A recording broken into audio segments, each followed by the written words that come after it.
परमेश्वर एक व्यक्ति को उस समय तक उपयोग नहीं करता है जब तक कि वो व्यक्ति नम्र नहीं बन जाता, नम्रता नहीं आ जाती। और इसीलिए पहला पतरस उसका 5 अध्याय 5 और 6 वचन के अंदर पतरस इस बात को कहता है। पहला पतरस 5 अध्याय उसके 5वें और 6ठे वचन में जवानों को कहता है कि प्राचीनों के साथ दीनता से रहो, प्राचीनों की अधीनता में दीनता से रहो, नम्र बनो ताकि परमेश्वर तुम्हें उचित समय पर बढ़ा। नम्र बनो, तुमको नम्र बनना है। पतरस भी इस बात को कहता है। मैं आपको एक बात बताऊं कि जब अंडर ट्रेनिंग पास्टर था और मुझको एक चर्च में एक बड़े सीनियर पास्टर साहब के जिनके अंडर में मैंने बहुत कुछ सीखा, जब उनके अंडर ट्रेनिंग के अंदर मुझको भेज दिया गया था, तो वहां पर वो पास्टर साहब जो थे वो मुझको महीने के तीसरे संडे चर्च में प्रचार करने के लिए दिया करते थे। और चाहे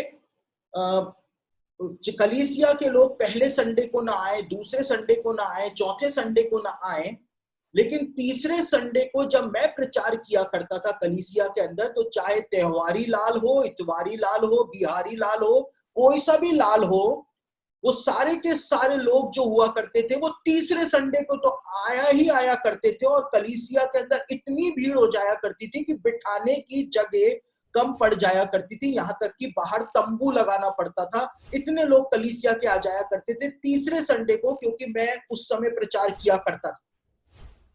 और मुझको भी पता होता था कि ये लोग मुझको ही सुनने के लिए आए हैं। जो पादरी साहब थे उनको भी पता होता था कि ये इसको ही सुनने के लिए आए हैं। लेकिन इतना सब कुछ होने के बावजूद मैंने कभी भी अपने अंदर घमंड को नहीं आने दिया, कभी भी अपने अंदर घमंड को नहीं आने दिया कि पादरी साहब से ज्यादा अच्छा तो मैं प्रचार करता। मैंने कभी भी अपने अंदर घमंड को नहीं आने दिया, जबकि मुझको पता था कि मुझको ही सुनने के लिए आ रहे हैं, तो भी कभी भी मैंने घमंड को नहीं आने दिया। हमेशा मैंने, जो मेरे सीनियर पास्टर साहब थे, हमेशा मैंने उनको खुद से ऊपर ही रखा, हमेशा ऊपर रखा। परमेश्वर इस समय देख रहा होता है कि आप क्या कर रहे हैं, आप क्या कर रहे हैं। परमेश्वर एक एक बिंदु को देख रहा होता है। परमेश्वर उस व्यक्ति के जीवन को उस समय तक इस्तेमाल नहीं करेगा जब तक कि वो अपने अंदर नम्रता को नहीं ले आता। कई सारे ऐसे लोग हैं, एक गॉस्पेल सिंगर भी है जिसको मैं जानता हूं, बहुत अच्छा गाता है, बहुत अच्छा गाता है। उसके गीत को आप सुनेंगे तो आप मंत्रमुग्ध हो जाएंगे। लेकिन आप उसको कुछ बात बोल दीजिए, वो तुरंत मंच से उतर के आपके साथ गाली गलौज भी करने लगेगा, मार पिटाई भी करना शुरू कर देगा। और इसी कारण आज तक परमेश्वर ने उसके जीवन को उस तरह से इस्तेमाल नहीं किया है जैसा कि वो इस्तेमाल हो सकता था। परमेश्वर सबसे पहले आपके अंदर नम्रता को लेकर के आता है। आगे मूसा कहता है दूसरे वचन में, स्मरण रख कि तेरा परमेश्वर यहोवा उन 40 वर्षों में तुझे सारे जंगल के मार्ग में से इसलिए ले आया है कि वह तुझे नम्र बनाए और तेरी परीक्षा करके ये जान ले कि तेरे मन में क्या क्या है और कि तू उसकी आज्ञाओं का पालन करेगा या नहीं करेगा। मूसा कहता है कि परमेश्वर तुझको रेगिस्तान के सारे मार्ग में से लेकर के आएगा, तुझको नम्र बनाएगा। और परमेश्वर तुझे इसलिए रेगिस्तान के कड़वे अनुभवों से लेकर के आएगा ताकि वो जान ले कि तेरे मन के अंदर क्या है, तू क्यों उसकी सेवा करना चाहता है, क्यों उसकी सेवा करना चाहता है। ये जंगल जैसे जो अनुभव होते हैं, ये एक विश्वासी के मन की बातों को जाहिर कर देते हैं कि वो परमेश्वर की सेवा आखिर क्यों करना चाहता है। देखिए, बाइबल के अंदर दूसरा इतिहास उसका 32 अध्याय और उसके 31वें वचन के अंदर एक बहुत महत्वपूर्ण बात लिखी हुई है। दूसरा इतिहास उसका 32 अध्याय उसके 31वें वचन के अंदर लिखा हुआ है कि परमेश्वर हिजकिया राजा जो था उससे अलग हट के खड़ा हो गया, हिजकिया को छोड़ करके अलग हट करके खड़ा हो गया, ताकि परमेश्वर इस बात को जाने कि हिजकिया के मन में क्या है, हिजकिया के मन में क्या है। परमेश्वर हिजकिया से अलग हो गया और दूर खड़े होकर के परमेश्वर ने ये जानना चाहा कि हिजकिय्याह के मन में आखिर क्या। ये जंगल जैसे अनुभवों से जब परमेश्वर हमको लेकर के जाता है तो परमेश्वर ये जानना चाहता है कि हम उसकी सेवा क्यों करना चाहते हैं। नौकरी नहीं मिल रही है इसलिए चलो परमेश्वर की सेवा कर लेते हैं, पादरी बन जाते हैं, ठीक है। या बाहर से पैसा मंगाना है, विदेश से पैसा मंगाना है, फोटो खींचो भेजो पैसा मंगाओ, क्या इसलिए तो सेवा नहीं करना चाहते हैं। अपनी प्रशंसा के लिए, अपनी वाहवाही के लिए हम परमेश्वर की सेवा तो नहीं करना चाहते हैं। परमेश्वर मोटिव को जानना चाहता है और परमेश्वर देखता है कि कहीं हम खुद की वाहवाही के लिए तो उसकी सेवा में नहीं आ रहे हैं, खुद की प्रशंसा करवाने के लिए तो नहीं आ रहे हैं। आज बहुत सारे ऐसे लोग हैं, जवान हैं खास तौर से, जो इसलिए आकर के सामने गीत गाना चाहते हैं, गॉस्पेल सिंगर बनना चाहते हैं ताकि वो लड़कियों को इंप्रेस कर सके, कलीसिया की लड़कियों को इंप्रेस कर सके।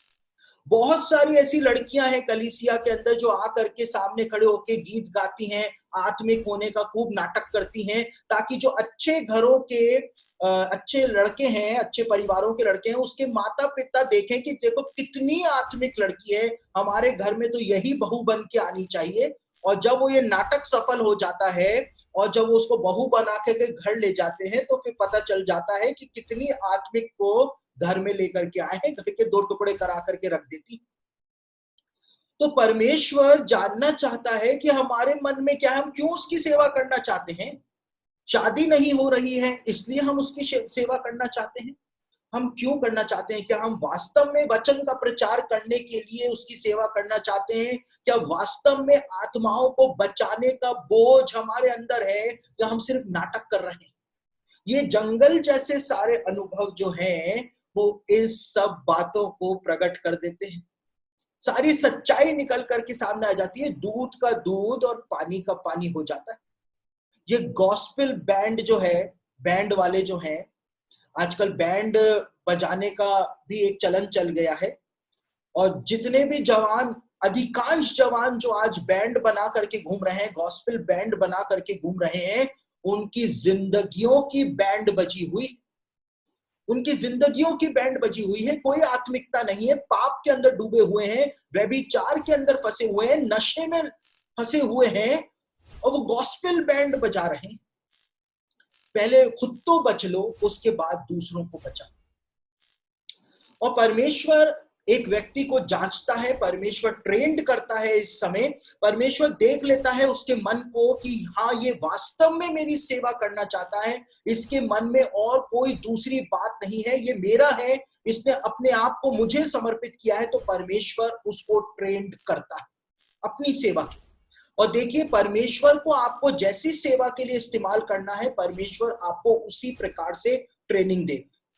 पुलिस की ट्रेनिंग अलग होती है, मिलिट्री की ट्रेनिंग अलग होती है, और कमांडो ट्रेनिंग अलग होती है।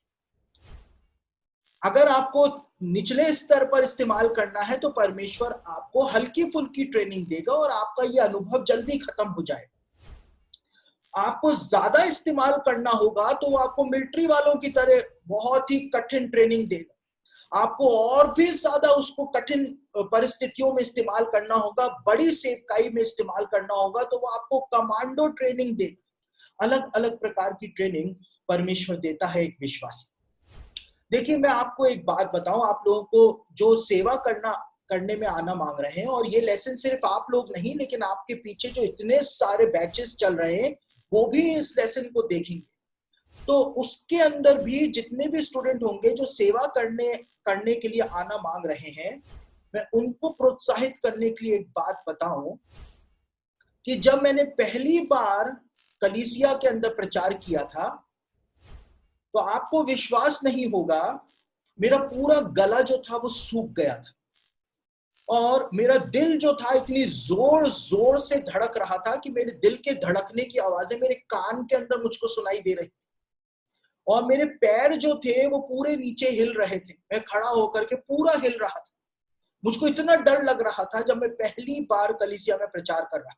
और जब मैंने प्रचार किया, 1 घंटे तक प्रचार किया, आपको जान करके हैरानी होगी कि जितने भी लोग कलीसिया में बैठे हुए थे वो सब के सब सो गए थे, सब के सब सो गए थे। और उसके बाद कलीसिया में ऐलान हुआ कि वो फलाना दिन जो है वो मैं वापस से प्रचार करूंगा, तो सब लोगों ने अपना माथा पकड़ लिया कि अब वापस से सोना पड़ेगा कलीसिया में आके। और जब मैं घर पर आया, मैं बड़ा निराशा में, हताशा में, क्योंकि हम डींगे तो बहुत मारते हैं, लेकिन जब रियलिटी से आमना सामना होता है तो उस समय पता चल जाता है कि कितना दूध है और कितना पानी।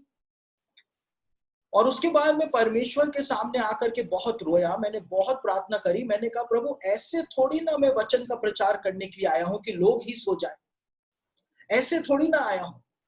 और मैंने परमेश्वर से कहा था, जब मैंने अपना जीवन समर्पित किया था, कि मुझको प्रचारक बनाना तो धूम धड़ाके वाला प्रचारक बनाना, ये मायूस प्रचारक मुझको बिल्कुल भी मत बनाना कि मेरा संदेश सुन के लोग डिप्रेशन के अंदर चले जाएं, ऐसा प्रचारक मुझको बिल्कुल भी मत बनाना।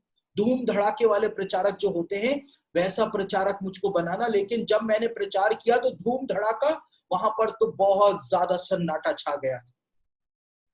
तो मैंने बहुत प्रार्थना करी, और मैंने, जब मेरे लिए बोला गया कि मैं उस फलाने दिन प्रचार करूंगा, मैंने उस समय भी प्रचार नहीं किया, लेकिन मैंने अपनी तैयारी करनी शुरू करी। और कैसे तैयारी करनी शुरू करी? मैं मेथोडिस्ट चर्च का मेंबर था, आज भी हूं। और मैं पादरी साहब से, जब चर्च में जाता, पादरी साहब से चाबी लेकर के कि मुझको प्रार्थना करनी है चर्च के अंदर, मैं चर्च में जाता, चर्च को अंदर से बंद कर लेता, अपने जूते उतार के फेंकता, और मैं अपनी डायरी बाइबल सब लेकर के जाता और भाग करके जाता, और जो सबसे ऊंचा पुलपिट था वहां पे जाकर के खड़ा हो जाता, और वहां पे जाके अपनी डायरी बाइबल खोल करके मैं, जो खाली बेंचेस होती थी चर्च की, उनको खड़े होकर के वचन सुनाया करता था। और 1 घंटे, 1.5 घंटे, 2 घंटे उन खाली बेंचेस को मैं खड़े होकर के वचन सुनाया करता था। उन्हीं बेंचेस को, खाली बेंचों को मैं डांटा करता था, और सब प्रकार के जो तमाशे प्रचारक करते हैं वो सब मैं खड़े होकर के करता था। कोई भी मुझको नहीं देख रहा था, परमेश्वर मुझको देख रहा था। परमेश्वर देख रहा था कि मैं क्या कर रहा हूं, परमेश्वर जानता था कि मेरे मन के अंदर क्या है। और उसके बाद जब वो समय आया कि जब मुझको दूसरी बार कलीसिया में प्रचार करना था, और सब लोग बहुत डरे डरे कलीसिया में आए थे कि आज तो सोना पड़ेगा 1 घंटे तक, और जैसे ही मैंने प्रचार करना शुरू किया, तो मैंने पहली बार जब प्रचार किया था तो जितने भी लोग थे वो सब सो गए थे। जब मैंने दूसरी बार प्रचार किया तो जितने भी सोए हुए लोग कलीसिया के